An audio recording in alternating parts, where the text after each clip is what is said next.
There we go. I just got so quiet. Today we're going to talk about believable villains. Yes. Baby. So, I forgot. now I will also say, as far as believable villains goes, just before I even start the whole lesson, there are different types of villains, A, and B, beyond having different types of villains, there are different needs that villains fill. So, for example, there can even just be like Mother Nature can actually be a villain. I mean, have you seen Earthquake? Yes, I love. No, I hate natural disasters. They scare the living. Same, but also I love. No, I was. Well, says maniacally in the corner. I don't like watching natural disaster shows. I would rather watch war than natural disasters. See, and then you have At least you can prevent war. and then you have things like war, where it's no one person being the villain. There's a lot of massive problems that cause a war. It's like even if there is one person who like ultimately triggers it, typically that's not the only reason that the war was triggered. For example, like with I believe it was World War II, they've been able to trigger. They were able to look back and see that the ultimate like final straw was the killing of Archduke Ferdinand. Yes. Oh, that's what Leviathan's about, and it's so And good. with that being said, I finished it already, so it's okay. there are things like that where it was no one person, it was one event. And so war can be started by one person, but typically it's more likely one event than it is one person. And then you have actual like one singular villain. And then you also have the concept villain. Concept villains are when a rumor or something like that gets started and that becomes the villain. This is typically more your realistic fiction villain, where it's like, oh my gosh, did you hear that Becky broke up with Sam because No, Becky. and then all of a sudden it's like the whole book is about her trying to escape these horrible rumors. That's a concept villain, where no one person is the villain because everyone's spreading the rumor. I don't even know what the book is But because I can't hear you. It was the Irish. Anyway. Alright. And then one more thing that I need to specify Oh, the one with Norse gods? is age range. So, you need to know what age range your audience is. Because, for example, if your audience range is, you know, picture books, like 2-year-old, you're probably going to have, like, Dr. Doofenshmirtz, where it's like, I'm going to destroy the world like some Dr.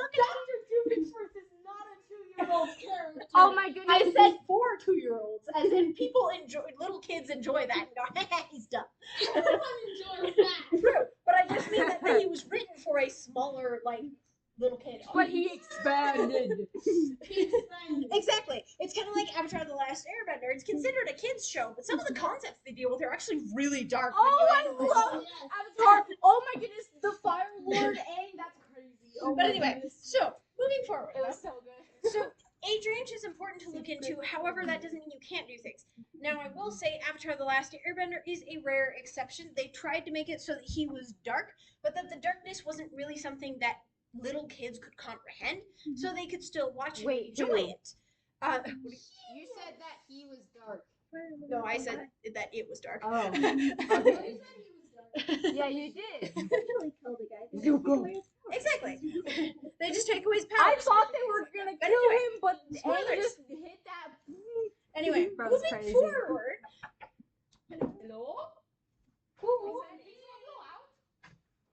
Hello. Yes, Ian. Anywho, so I got My parents were going at a store, and I'm like, I need to go. it's a bad time, man. But yeah, so today Not we're talking. the parents. We actually just No, started, the so you're pretty much right on. My parents are in Alaska. So, believable villains. We're starting with age range and the fact that we're talking about that villains do need to be adapted to the age range, though. So, or for example, another great example of this is like the fairy books the Rainbow Fairy series written by Daisy Meadows. The literal villain in that is literally just this hobgoblin guy who's like, steal the fairies. What? I And wasn't so, paying attention to what happened. yes, pay attention, please. You're great, but stop vibing. Vibe later. Stop. So the point being that with age range, if you have a beginner reader, you typically want the villain to be very light, very fun, very easily defeatable, very kind of swiper no swipey vibe, you know, where it's kind of dumb, you know, but that's what kids love, and so you want your villain to be kind of dumb and easily like, fiddlesticks, I got fooled again, kind of vibe. You know, I hate the episodes where the villain never wins. And so Let him win. but that's the thing, though. Kids love that. Kids go like, "Yay!" They're like, "Yay, we beat them!" And I'm so like, that's why it's "Please, important to don't realize. beat them."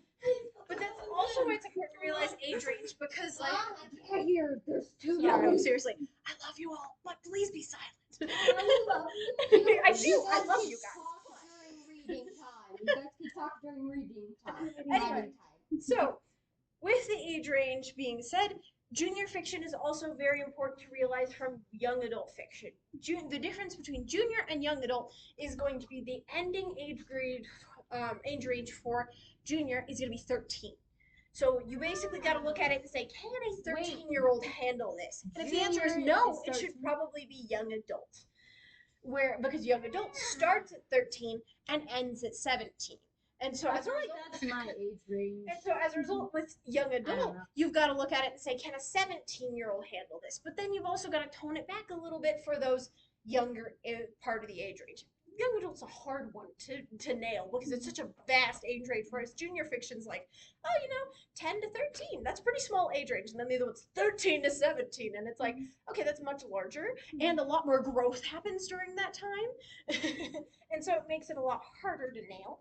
And then with adults, obviously, like, you can be as crazy, insane, psychotic villain as you want, or you can have them be, like, just super mild. My dad Your read choice. this book called Old Man's War, where they send Yes. all the old men off to war. Yes, I've heard of that one. It's so Anyway. But anyway, moving forward. So, make sure that when you start with your believable villain, you want to build them according to age range. Now, moving forward, we are going to talk about things that are a little more young adult geared because of the fact that that's what most people write. However, that does not mean that this cannot apply to you if you're writing a younger age range. It just means you have to apply it slightly tweaked, slightly differently. It's kind of like making a muffin versus making a cupcake. Similar vibe, but not the same. I never understood what the difference between muffin and cupcake. Cupcake has frosting. Other than that. Muffin is sweeter in my opinion. Everyone just having muffin and cupcake opinions? Shush. No, you can discuss muffin and cupcake opinions later. Okay. So, motives. The first thing you want to figure out with your villain is what motivates them. The main reason this is because it's going to help drive the plot. It's kind of like with your protagonist. What are your protagonist motives? Are your protagonist motives like That's the motive of save the world? Are your protagonist motives fall in love with so-and-so? Like, that's going to help define who they are. But it's also going to help, but it's going to help also restore define, my family's fortune and save my dad. it's also going to help define your villain, or at least it should. You don't necessarily have to let it define your villain, but if you don't, you're probably writing for kids. For example, like, no offense, but Team Rocket, like, they're the classic. They're the classic example of having no motive. Their only motive is literally just capture Pikachu, and that's not a motive. That's just a goal. Steal Pokemon and give it to their Pokemon. boss. Their motive is to impress their boss. True. They're amazing. However, the amount of times that they have failed, they should have been fired a long time ago. But that's I hate when the villains have so much patience, even though they're like, I'm gonna kill you next time, and then they don't. And then they don't. Kill you next time.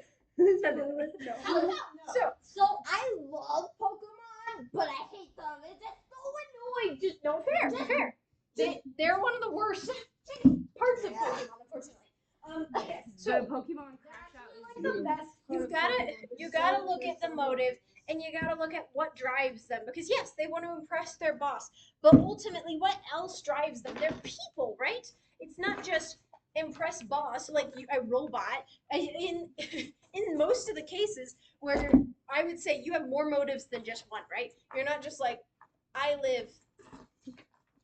Me capture Pikachu. Me capture Pikachu. Oh my goodness. Motive. Oh my goodness. No. There's this guy. Also to make money. Right, like By there's other stealing other personality, but we have people's more stuff. personality to them than that. They're pretty flat. I've seen some Pokemon shows that they do like give Jesse and James. Yeah, they give it a. They And it's learned it's that they really needed to fix cool. that, It's like- and I appreciate those episodes way more than any other episode because they're also actually like- trying. But it's also like, where did Meow? True. What happened to Meow? But There's then the toy this year's just ended there. There's kind of like a villain. Like he's like not like. I mean, he's dangerous, but he's probably not the main villain. His name is Gaara in Naruto, and his motives are actually crazy because he is trying to find like a purpose to live, I guess. And he goes through this like entire process in his head, and somehow decides that killing people is his purpose in life. Interesting conclusion. Yes, he is the sand guy So- with the red hair. Even though I thought he had blue hair, but he's red hair. My brother watched it, but then one day Oh, my it's the parents eyeliner. banned us from No, banned I my don't. brother from watching Naruto. Darn. All right, so going back to motives. What drives your villain? What makes them want to do this? And beyond this, what makes them want to do that? For example, the one thing that they never really explain with Jesse and James is why do they care so much what this dang boss thinks? Go get a new boss. Go get a better boss. Go make your own company. Go make your own Why does company. Daniel? Oh, and What's his name? And who is this boss? Giovanni. True. Eventually we meet him, but it takes way too long. Not really. He wasn't. He's the final gym leader in the first Pokemon game, so. I know, and it took way too long to get there. I stopped watching. Motive. With motives, you got to make sure that they are real and lasting, and that your readers aren't going, "What if this?" Because that's another problem. For example, if it fixes everything by killing the protagonist, then why don't they? You gotta think That's about what it. Harry Potter did. You gotta think about that though. Wait, And if you don't think about that, that's when Oh my your gosh, villains Wild kind of get a little cliche. I love wild crabs, bro. That's the thing that started me on my insane knowledge for animals. Yeah. That was when I was like 7. That's my main source of information about animals. You guys are I knew adorable, that- but I'm I never only gonna knew get about- through this lesson if Sorry, you're sorry. I only knew about the turtles from that episode with the turtles. All right, so moving forward. Backstory. Now this is going to help fuel that motivation.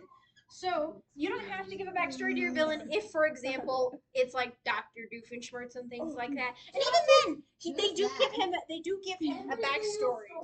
He's from Phineas and Ferb, and he goes, "Donator." No, for sure, but his backstory is also very unrealistic. Oh my goodness, the gnome! The gnomes. So Anyway. funny. But yeah, it's from the show Phineas and Ferb. I would recommend watching it because he's I hilarious. also But anyway, recommend. There's a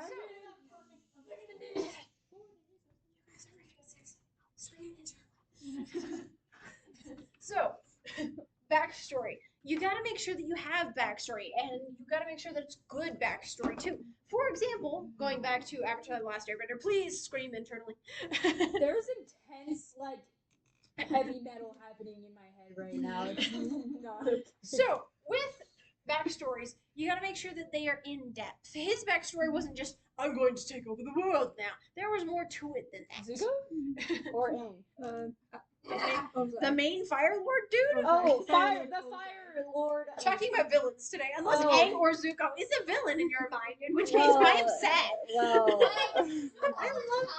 He started out a villain, but we're also going to talk about redeemable villains. So we're currently talking about pure, unadulterated, just villain, evil, I love the broken villains. pure Those are my evil bad favorite.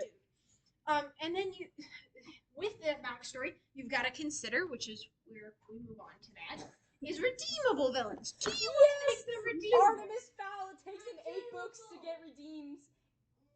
8 books and 1 mental illness. All right. Thank you. you. Thank you. Okay. My villain, I think Artemis also.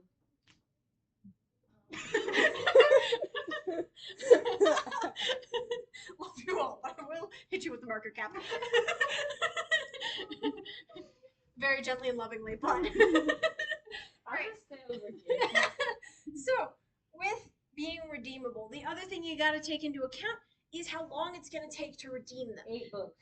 So, for example, if they do absolutely horrendous, awful things for one season, aka Avatar: The Last Airbender, it takes 2 full seasons to redeem him. You always need 2 times the amount that it took to build them up. It took them like 1 season to even accept Zuko into their team. Exactly, and so the full redemption arc does not fully happen without at least double the amount of time it took to build. And so, for example, if it takes you 3 books to build them up as a villain, you need another 3 to redeem them at absolute minimum, preferably 6. Well, it took Artemis like 3 books to realize that he was kind of a bad person. And then it took like 4 books for him to actually not be a terrible person anymore. So they established it. It was great. They established it primarily in book 1, and then book 2 he's starting to question it. Book 3 he's really like, okay. Well, after like the whole thing at the restaurant, he's like, I'm terrible. He's like, wait a second.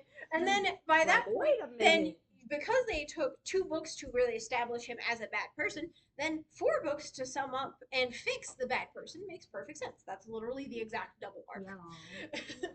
So make sure that you keep that in mind and don't overdo it when it comes to the whole, like, they've been a villain the entire series, and in 1 book they redeem themselves. It's like, that's unrealistic. That's not going to happen. You also need to make sure that with your redeemable villains, with their motive and their backstory, they need to be pure motives and backstories.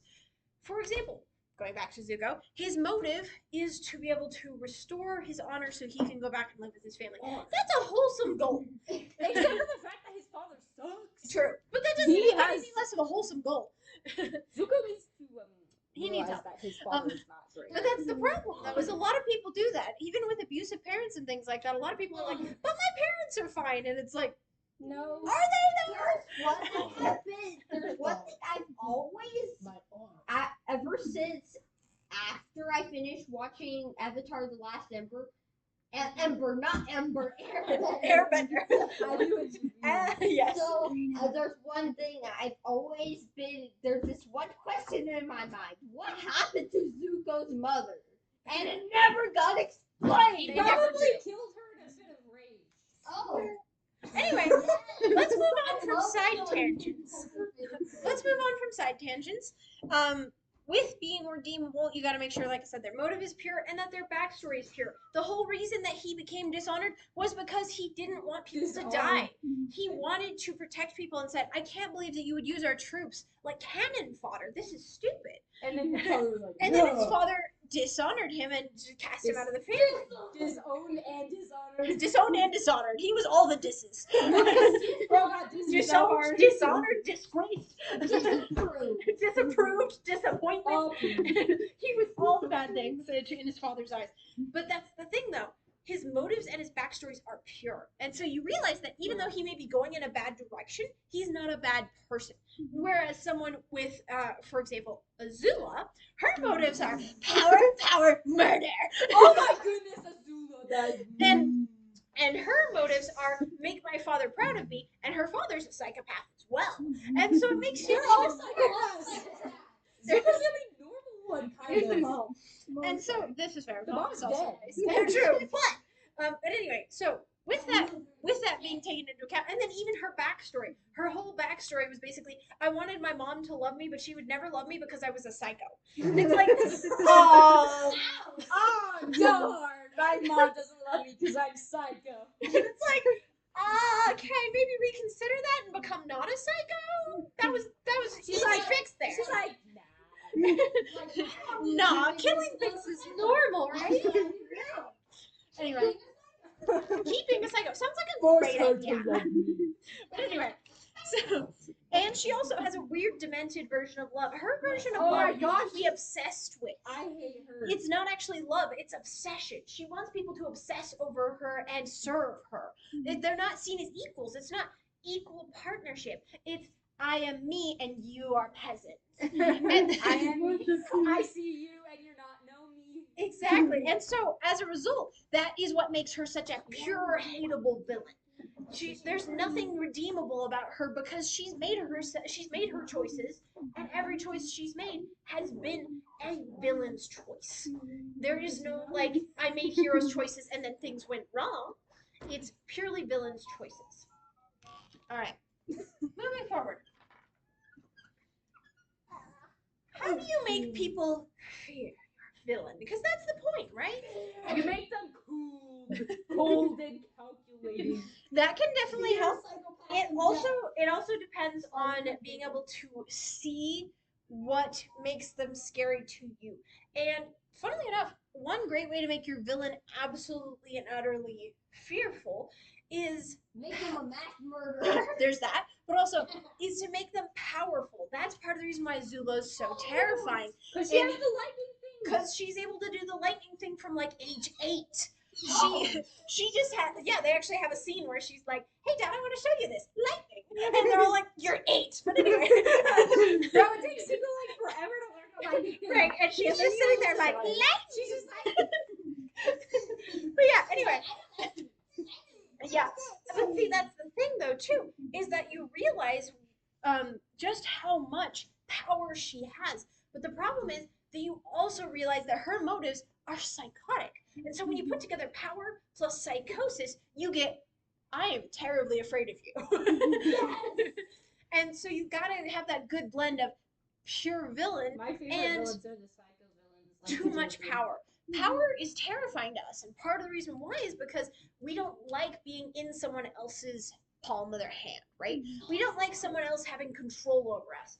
And so when you have those people who have immeasurable power, and sometimes power can be, part of the reason why Voldemort is so fearful is because of the fact that he has a lot of power, not necessarily in his magic, but with his charisma. With his ability to convince people to follow him in spite of all the horrible things he's done. Where he hugged Draco was so creepy. It was like yes. Yes. I know, it was so. He was like, charisma. and Draco was like, Okay, hold on. Making people. Yeah, making people. That is correct. Making people love you and like you. And a lot of people in power actually have a lot of charisma because of the fact that they say, "Hey, I'm gonna kill a lot of people, but in the end, I will give you a mansion." And then all of a sudden, people go, "Oh, I like you, even though you said you'd kill people because you're gonna give me a mansion. I think you're a likable guy." there's a character, a villain in a book called Wizard for Hire, and I love it, and it's great. I've heard of that one. In the third book, or in the second and third book, the villain is this guy named Ray Dench, and let me tell you, this guy, he owns like most of New York City. He has like a huge empire, and he also gets the cops to do his bidding. Like the cops literally follow him in New York. So the And beauty of a charismatic He's villain very like is that where you he can gets have people to everyone follow under him. your It's thumb. so creepy. I'm like, get away. He's scary. The thing about charisma too is the fact that it's all about reading villains, people but I too. hate that It's guy. saying, Get him "Hey, away." I know you really like Pokemon. Tell you what, you do whatever I say. I make Pokemon real for you." And then all of a sudden you're like, "Okay, tempted." You're like, Sounds I nice. mean, You're like, But I don't trust you. see, and that's when you get the hero where they go, I don't care. Spits in face. So, Or you agree but cross your fingers behind your back. yes, and the then, betrayer. and then just run away when he thinks you're going to come back. All right. Next feeling that we have I think is that happened hate. in one of the books. Oh, go and kill this person. How about that? Leave. I think that happened in a book that I read. Developing It was hate great. for a villain. Part of the reason you need to develop hate for the villain is because you want them to be able to fight the villain and not have them be going, "Don't hit the villain." Then you have not created a villain. Bad job. But if you learn to truly hate them. I don't. So, moving forward though, we're going to go back to Avatar: The Last Airbender because it's the easiest example clearly for everyone in this room. what makes Azula and the Fire Lord so hateable is the fact that they treat everyone in their life who we care about as a character horribly. They And they treat kill people. And so beyond, and then Azula, you want to know why a lot of people hate Azula more than the Fire Lord? Because she's actually like the one doing like the stuff or something. Definitely a good theory. It's because she hit a turtle duck. Believe it or not, that is typically the turning point is animal abuse. That actually makes people hate you way more than it does with you kill a person, which is messed up. But there was actually a study done where they had this evil guy, they had this evil villain. He'd killed people, he'd killed women, he'd killed children, and they were like, "Do you hate this guy?" And they're like, "I hate him a lot, but not that much." And then they had him kick a puppy in a scene, and all of a sudden they were like, "Die!" Everyone was like, "You murderer!" And then it just tipped the scales. And it's because of the fact that humans were like, okay, like, but maybe they would grow up to be a bad person. We're like trying to rationalize it in our minds. But with a puppy, we're like, that dog didn't deserve nothing to deserve that. How could you? What if the dog killed their parents? A puppy? Now we have somewhat psychotic puppy murder. Anyway. The puppy learned how to hand a grenade. Anyway, so typically with hate, the more innocent the victim is, the more we hate the villain. Which is part of the reason why people who kill adults are seen as bad people, but people who kill children are seen as worse people, and people who kill puppies are seen as horrible people, and the people who do all three are seen as the worst. And so, not to say that human life is less important than animal life, but it's just statistically that is how people view it, is that animal lives are more sacred and more pure. Which is messed up. But you're like, it's true. So true. I just think it's sad that we value our own lives less. I like humans better. Ryan Taylor! How dare you? They're Anyway, complex. so Puppies aren't. so that's part of the reason why people hate Azula more is because of the fact that she was horrible towards innocent small Zuko, and so we are like, innocent small Zuko didn't deserve that. And then she also is told by Zuko says to the mom is like, Azula loves hitting these like little turtle ducks on the head with rocks and watching them drown, and we're like, oh, like that's a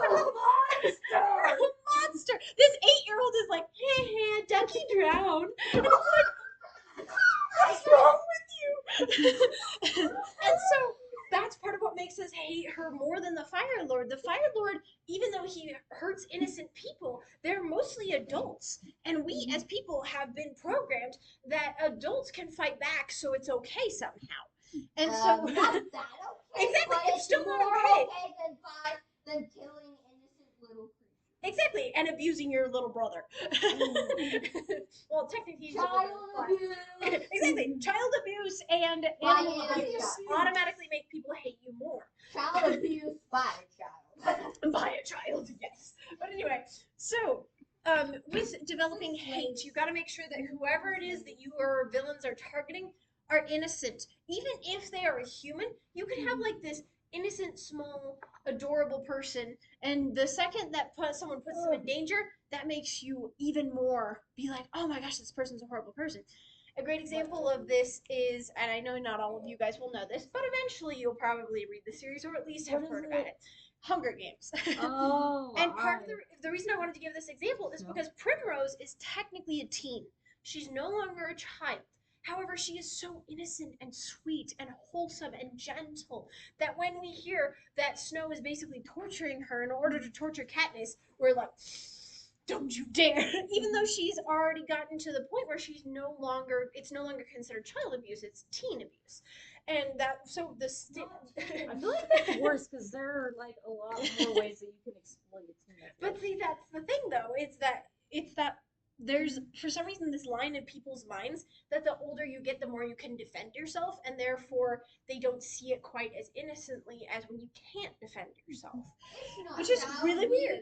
It's not child abuse. It's larger child abuse. Larger child abuse. Medium child abuse.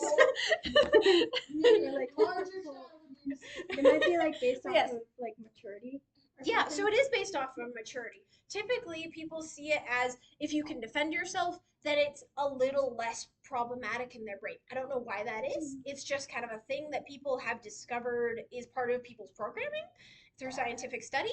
It's really bizarre, but They like want to protect the babies and yeah, stuff and like I think that. it's that protection instinct. But the older you get, the more it's like you can protect yourself. You're mature enough to be able to defend yourself. And the more old you get, the more people are like, "You got this. Like you're okay." And it's not okay. It's still not okay. It's still messed up. But that's when you pull the innocent soul card. You could have this like.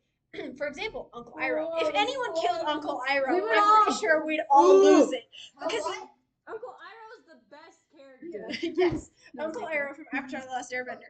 Sorry, I He's didn't hear you. There was That's a okay. bunch of talk. yes. So with Uncle Iroh, he's such a sweet soul. If anyone hurt him, we'd all go up in arms. It doesn't matter that he's like 80 years old. We're like, we'll kill someone if someone kills Iroh because he's a sweet, innocent, wonderful guy. And so Even though he's powerful. even though he can defend himself, he's such a sweet soul that we're like, you crossed a line. And so, yes, it is about maturity, but also it's about your character's soul. Are they a good person? If they are an innocent, sweet soul, then all of a sudden we're like up in arms, no matter what their age is, right?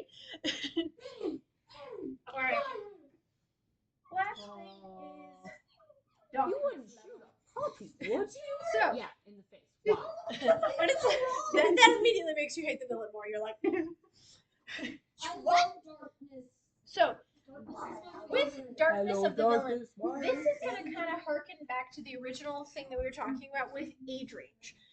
How dark you want to make it is going to depend on maturity level of your readers. If they're really innocent children, you're probably going to want to be like, gosh darn, swiper no swipey kind of thing, kind of vibes. But if they're like beginning to be teenagers, you can have stuff where it's like, oh hey, they did this horrible thing, or oh hey, they trapped or kidnapped someone. But you typically don't go to murder until you hit like young adult. What about the third book of Keeper of the Lost Cities? What about Wings of Fire? There's I did say typically. I didn't say always. Children, with children, you would just make a children's book where like 50 people die, and they're like, oh no, that's sad. Okay, keep reading. Have you seen those books where it's like going to stay with grandma and then like the captions are totally different from what's happening like in the pictures and it's so scary? Anyway, Because like so grandma died in her chair. moving forward. We went on a walk with grandma and it's like the grandma in the ER. So moving forward, as far as things go with characters, you got to make sure that the darker things go is typically for older kids. However, if you want to have darker things like Wings of Fire has and like Keeper of the Lost Cities has, you got to make sure that your audience is sheltered from it just a little bit. For example, in a kids book, you might say Grandma passed away, right? Gentle, very, very gentle, Grandma very. was murdered by the evil villain who hates your entire bloodline because your great. See, now that is where you go into That sounds like Naruto. young adult territory. So you so. What about Artemis? I mean, I guess I do shield it. I promise this is the last thing, you guys. This is the last thing. Lock in. So, with making your villains darker, you've got to make sure that if they're little kids, it's like they were really bad person, really mean person. You know, they might bully some people. He ate candy on the ground and then threw it at a kid's Exactly, face. like they threw candy at someone and it like bopped him in the face, or they like called someone ugly, Or and just it, a person. or like something like mean but not harmful. You know, it's harmful in a different way. Just like kind of like bullying. Yeah, Kind of bullying being like psychological harm, or even if it's physical harm, it's not gonna be like death harm. It's gonna be like or like things. I guess that's how they sheltered the kidnapping thing in Artemis Fowl, because he did do psychological harm, which is harder to see if Yeah. you're a kid. Yeah, But he didn't do that much physical harm. But- He's weak. exactly. But then you also have in Yeah. junior fiction is typically going to No, be weak. stuff where it's like, magical weak. things. So like they magically not made weak. these people disappear into dust, or they magically turn these people into statues. That's Like how the witch got Yes, turned into no. water or something. yes, or like the Wicked Witch of the West got turned into water. I'm melting. That's concerning. Okay. Which Medusa though? Like the one? Which one? There's like so Anyway, many Medusas. We're moving on. We can discuss it That's later. a bold decision. So then when you get to young adult fiction, this is when you can start getting into, okay, we talk about someone being murdered or dying, but we don't show it, right? And then you move into adult fiction, and if you want to, you can get pretty grotesque. If you want to be like, and there's a puddle of blood and blah, blah, blah. Like, you can get into that. See, but the thing is, that's the reason why it goes from junior fiction to being young adult. It It does. aged up with it. Yes, that's why it's in both sections. Oh. Because of the fact that technically it transitions into young adult. Because they grew with It it. shows so much depth, especially in the first one. Part of the reason, okay, I will also acknowledge that. Part of the reason why most animal stories are considered junior fiction is because of the fact that it's not people, and so it's considered less grotesque, even though they are dying. So, like, that's why the Warrior series is also considered Doesn't junior something fiction. happen in Red We Bull have it in that's teen like- fiction just because of the fact that we disagree on that. But technically, most places say it's junior because it's like, oh yeah, cats scratch each other up. That's not really that violent. It's like What they're about- bleeding to what death. about It's still Stray, bro? violent. And so like that's why Wings of Fire is okay because it's seen as fantasy animal abuse, which is seen as less, even though they're the main characters and even though there's a lot of blood, it's like, oh, it's fantasy animal abuse, so it's okay. People. So Literally in the second Harry Potter book, they write blood on the wall. true, but the reason that it's seen as not violent is because of the fact that it is done in the blood of an animal. If it had been the blood of a human, it would be considered moving up to that young adult category, which is so weird. Bro, Mrs. Norris was so scary. Yeah, I was, like, so It's scared. less bad. I don't know. It doesn't make sense to me. Find out where the blood comes It comes from a chicken. Yeah, they explain it later. Yeah. How do the chickens, right? Yeah, it's, Hagrid talked about his chickens getting killed and then Yeah. there's blood on them. Hagrid's like, someone's killing my My chickens. favorite kind of chicken is the fire breathing. But anyway, so it's weird that like when it comes to describing a villain, if they like kick a puppy, they're like murderer. But when it comes to like, oh, is that too violent? Nah, children can handle this. I don't know why that is. It's kind of one of those enigmas of people. But The puppy's throat to convince its mother and father to. then I think that moves towards junior at least minimum, probably. To go young hunt adult. this good guy. That's what I'm doing. Anyway, I'm so- making the bad guy put a knife in the puppy's mouth. What? Anyway, moving forward. So, with villains, do we have any questions about making villains believable? And then the puppy's like, you know, like.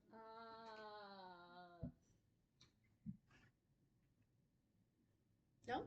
Can they be completely psycho and still be believable? Yes, Because because I mean there are psychos that actually exist. The only problem that you're going to run into there is you're going to want to do some research on actual legitimate psychos. There's this. Well, that was a lightly used word, not like an actual term. There's because the villain of Artemis Fowl for some of the books is Opal Cowboy, and she is just like a narcissistic pixie, and she's kind of crazy. But I still believe that she's a villain. I don't know why. So you can't. Is she believable technically, or is Yeah, she not? I would say believable? absolutely. There are lots of people who do horrible things in the name of I want what I want and I'm getting my way. And that's kind of what Opal does. Opal's just like, I want what I want and screw everyone else. Oh, and she also wants people to love her. Yes, and so but then she's going about it in a She's really like, twisted, messed up way. me. Exactly. But instead of being like, admire me because I'm a good person, she's just like, admire me, dang it. She's like, admire me because I am amazing. And they're like, you're not. And she's like, then I will murder you. If you don't say I'm She amazing, did. I will murder you. she murdered this guy named Colin. So that goes that was his name. It was his name. Moving forward, with characters that have toxic kind of mentalities like that, they're actually way more believable because there are a lot of people who would prefer to be feared and think of it as love. And that's part of what Azula does. It's this messed up idea that if someone says they love you, they actually love you, even if they say they love you while you're putting a knife to their throat. I story about something that happened at my school, and there was this guy who like got in and like went to classroom, just killing the entire class. What? Yeah, At my school. School shootings are super messed There up. was this one teacher who Yeah. like, literally like put their like second graders like into their secret closet in the thing, and they were like, "Be quiet, or you will actually die." And then the guy came in and he was like, "Where are your students?" And they're like, "They're at specialty." He's like, "Pew." And then walk. And then the children was like, That's Okay, terrible. I'm concerned. I don't go to I'm school. So when it comes to real life villains, this is why no, it actually happened. We've never So had this a is school. so this is why motives and backstory are so important, is because that is what runs real villains like that. I'm betting you that as far as like motives and backstory goes, there is something messed up and tweaked in that guy's mentality that made him think that that was somehow okay. Have you And seen the PS? there are lots of people who think that certain things are perfectly okay. For example, Hitler thought that it was perfectly okay to kill Jewish people because he thought they were a problem to society. But he's also part two. But that's the I thing. was It was He kind of a ignored his past self-inflicted. and- Exactly. He was kind of like, but I'm better than that past. I rose up from my past and things like that. It's kind of this, like we were talking about, this narcissistic kind of tweak in your brain that makes you think, oh, if I kill X person, then everything will be better. Then everything will be okay. If I kill all of the children, That's what Gara thinks. He's like, if I kill them, then my purposeful living. Yeah, no, there are some people who just get this wrong idea in their head and they let it go entirely too far instead of seeking psychological counseling. Yes. Have you seen the PSA where it's like the kid like communicating to this girl that he likes through this desk, and you think it's gonna be so sweet, but in the background, the entire time, this one kid has been getting bullied and like all this bad stuff, and then one day at the end of the PSA, he like shows up and he pulls a gun out of his bag. Yeah. And the PSA is crazy because the entire time you're focusing on this kid talking to this girl, and in the background of all of the scenes is that one kid getting bullied and like having a terrible school life. And so when he shows up, and then it shows like the same scenes again, but just highlights the kid. Yeah. Oh, and he's also watching videos on gun violence during school. And then there are some people who are just bullied one too many times and just don't see a way out, and that's not acceptable and that's not okay. However, it is also important to realize there are genuine psychos too who just think it's okay because of the fact that they enjoy killing. And that's when you get into real dark territory. That's when you start writing adult novels about these kinds of people. Yeah, I would not recommend writing a young adult novel about those kinds of villains. You probably want to move into the adult section if you're going to write about those kinds of people. Watching death in an arena is fun. Yeah, no, exactly. How about we try a fun thing I like to call mass murder? Yeah, so there are some people who genuinely like believe that kind of stuff, and it's messed up as heck. But that's part of the reason why it's important when you're building villains to consider what type of villain you're building, And what type of person you're building, group. and what age group exactly. It's better, like, don't tell that story to a bunch of 5-year-olds. No, the 5-year-olds would be bored as heck in the first 2 seconds. Because it's meant for older people. Murder is where you stick a knife into somebody's body. Anywho, And they're so What? it's important. It's important to make sure that you are having the age be appropriate for the story that you're telling. All right. Any other questions about villains? No? Okay. Then I'm going to turn the video off. Once again, a reminder that we have only a few more weeks left for the summer story contest. It's due on August 2nd. If you're interested, and I would love to see more teen entries this time around. I know y'all are typically pretty busy during the school year, but I'd love to see more from you guys. I'm trying to see if I can adapt a story I already wrote Ooh, to exciting. be an artist.